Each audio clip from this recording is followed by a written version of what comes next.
Chapter 13. Bakub, straight spear, stared down into the holding pen of the Yautja starship.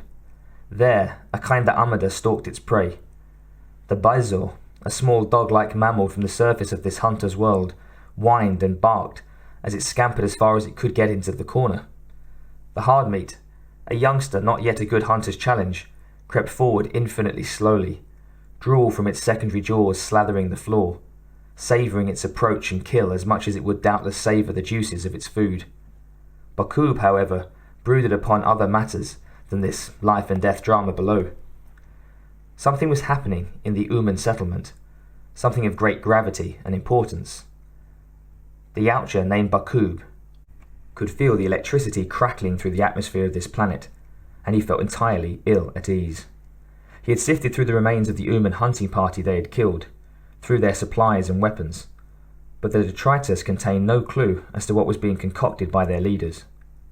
The encounter with the female Uman while hunting the big creature they had discovered was just as troubling as the creature itself, a monster that was not native to this planet. The Umans had seen the Yautja.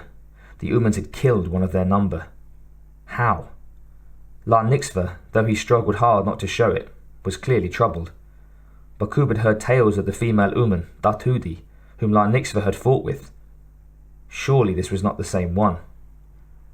Bakub had wanted to do some kind of detailed exploration of transmissions and emanations from that settlement, utilizing what little of that sort of equipment they owned. The other packs hunting now on this world had been notified, but they did not seem as concerned as he, and he, alas, was not the leader here. La Nixva was the leader, and La Nixva was a fool. Bakub could see straight through the Tare Hassan offal. A Yautja like La Nixva did not have the best intentions of his people at heart. A Yautja like La Nixva cared not for the true glory, merely for his own stupid ambitions. Normally this would not be troublesome, for fools such as he were eventually found out and dealt with, hoisted on their own petards. But in this ticklish situation, with much at stake, leadership by such a fool could be dangerous for the Yautja's cause. Bakub would have to monitor the situation carefully. True, tendencies towards personal ambition were rife among the Yautja. That, after all, was a part of their nature. Ego was a genetic as well as cultural development in the true dominators. Ambitious fools tended to get themselves killed at an early stage of warriorhood.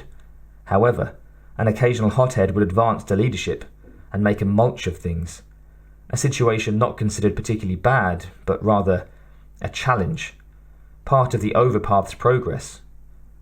But at a ticklish time like this, such leadership was not opportune and could cause a great deal of trouble. Below, Bakub could smell the terror and urine of the prey mammal as it cowered. The hard meat slunk forward, lizard insect, evil in its every smooth movement. The acid smell rose from below amid the offal and straw scents. Soon it would mix with the harsh copper smell of mammalian blood. Bakub had personally seen that the others of the flotilla were alerted to the potential problem. The leaders of the other packs had all shown concern and stated that they would join them in their efforts if needed. However, they were presently in the midst of their own particular hunts, be they sport or blooding rights, and had to see to that. Yes, Bakub thought, this was much more of a problem than anyone else realized. When Kivik Non had been killed by a weapon-holding Kinda Amada, that had been bad enough. The implications were enormous. That such a creature existed meant a new and dangerous enemy for the people. Challenges were challenges and to be cherished. However, just as the arrival of the soft meat amid the stars was more than a mere challenge, so was the advent of this super hard meat. It was a threat. Suddenly a wave of hatred passed through Bakub. For the soft meat, certainly, but also for the hard meat. Hatred was not unusual in a Yautja, but generally reserved for another of their species. Hatred for the hunted usually meant fear. Hatred flowed through Bakub's veins. The hard meat's secondary jaws were extending. Its claws and extensors held the bison firmly. The progress of the creature's dinner was painstaking and deadly. Bakub reached forward, hit a button. The entry lid of the cage slipped back. Even as it did, Bakub reached behind his back, pulled out his spear, aimed. With one swift motion of his trained arm, Bakub sent the javelin downward with blinding speed. The razor tip met with the back of the Kinda Amada's head, driving down with such force that the upper carapace was pierced as well. Bakub had judged it well, for it was good reason that he had taken pains to study the anatomy of the hard meat. He had judged his blow not only so that the nexus of nerves in the thing's helmet-like head would be destroyed, but also so that there would be a minimum of acid blood spilled. The hard meat let go of its prey. Shrieking, it reached back for the spear, but it was far too late for that. The angle had been perfect, an angle that was never presented in normal combat, and the blow had been swift and sure. The creature shuddered and staggered. Its limbs twisted and shivered like dying snakes. With a final horrible scream, the Kinda Amada flopped to the floor of the holding pen, writhing out the last of its life in hisses. Stillness descended upon the holding pen.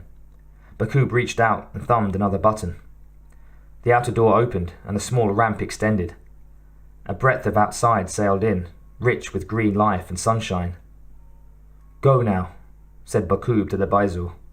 "Live, and the life you have now will be the purer and more cherished for your terror here." The Baizor paused, only for a moment, then it inched around the side, eyeing the fallen hard meat, as though it expected the creature to rise up at any moment, and ran down the ramp to the outside. Bakub closed the door, just as well. The hard meat would pose a distraction anyway, to the true task at hand. He would tell La Nixva that the thing had attempted escape, and if the fool challenged him, well, then the fool would die that much sooner, and all to the good.